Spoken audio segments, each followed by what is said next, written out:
ইন্ডিজোট যদি শেষ পর্যন্ত সরকারে যেত, এইসব জোট ঘোট নিয়ে অবস্থাটা রাজ্যের ভারতবর্ষে কি হতো ভাবতে পারছি। ইন্ডিজোটের এখন যে ফেজটা চলছে, অভিষেক বন্দ্যোপাধ্যায়কে পাঠালেন কার কাছে, অখিলেশ যাদবের বাড়িতে পাঠালেন, তারপর অরবিন্দ কেজরিওয়ালের রাঘব চাড্ডা তার বাড়িতে এসে কথা বলেন, সেখান থেকে আচমকা রাত্রিবেলা বেরিয়ে গেলেন উদ্ধব ঠাকরের সঙ্গে বৈঠক করতে।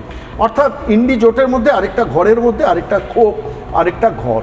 প্রশ্নটা হচ্ছে গান্ধী পরিবারের নেতৃত্বটা কংগ্রেস যে ৯৯টা আসন পাওয়ার পর রাহুল গান্ধীকে তারা নেতা করার জন্য আজকেই তাদের ওয়ার্কিং কমিটিতে সিদ্ধান্ত নিয়েছেন, এটা মমতা বন্দ্যোপাধ্যায় মেনে নিতে পারছেন না।